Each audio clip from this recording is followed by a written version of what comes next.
Hello বন্ধুরা, আসসালামু আলাইকুম। আজ আপনাদের জানাবো জান্নাত পাওয়ার সহজ উপায়। আল্লাহ তাআলা যে হুকুম এবং কোরআন পাকের মধ্যে এবং বিভিন্ন হাদিসের মধ্যে যে সে উপায়গুলো বের করা হয়েছে সেগুলো আপনাদের কাছে তুলে ধরছি।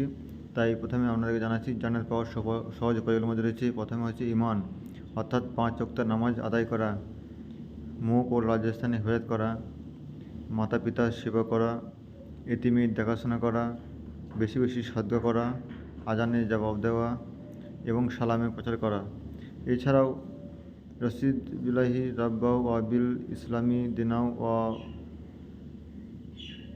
বিমুহাম্মাদিন নাবিয়্যু ওয়া রাসূলুল্লাহ, এই দোয়াটি একবার পড়লেও জান্নাতে ওয়াজিব হয়ে যায়।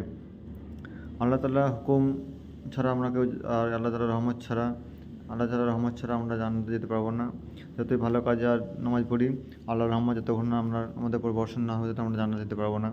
সকলে আল্লাহর হুকুম এবং আল্লাহর যে নির্দেশগুলো অবশ্যই সকলে আমরা পালন করব।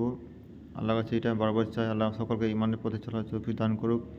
আর কিছু সহজ আমল আছে যেগুলো আপনারা অবশ্যই পালন করতে পারেন। এর আল্লাহর হুকুম: ঈমান ও আকীদা, আল্লাহর প্রতি পূর্ণ ঈমান আনা এবং শিরক থেকে বেঁচে থাকা। এমনকি অল্প পরিমাণ ঈমানও মানুষকে জান্নাতে প্রবেশ করাতে পারে। এছাড়াও আরও একটা হুকুম নামাজ আদায় করা। কোরআন পাকের মধ্যেও বারবার বলা হয়েছে, নামাজ আদায় করতে বলা হয়েছে। 5 ওয়াক্ত নামাজ নিয়মিত আদায় করা এবং তাহাজ্জুদ নামাজ পড়ারও চেষ্টা করা। এছাড়াও জিহ্বা ও লজ্জাস্থানে হেফাজত করা, অন্যায় কথা বলা এবং অবৈধ দৃষ্টিপাত থেকে নিজেকে বাঁচিয়ে তোলা। এছাড়া পারিবারিক ও সামাজিক দায়িত্ব, মাতা পিতার সেবা করা এবং এতিমের দেখাশোনা করা, সদকা, নিজের সাধ্য অনুযায়ী বেশি বেশি সদকা ও দান করা। তাই সকল ভাই বোনেরা, মায়েরা, মুসলমান সকলকে অনুরোধ, আল্লাহর হুকুম এবং ঈমান আনার চেষ্টা করুন। হয়তো আমরা অনেক ভুল করেছি, কিন্তু আল্লাহ তাআলা বারবার বলেছেন যে আমার বান্দা কেউ একবার নামাজে পার্টি থেকে যদি একবার যদি কেঁদে একবার আমার কাছে চাই, তাকেও আমি জান্নাতে প্রবেশ করাবো। সকলে মুসলমান ভাই বোনেরা সকলে আল্লাহ তাআলা যে হুকুম সেগুলো পালন করার চেষ্টা করুন।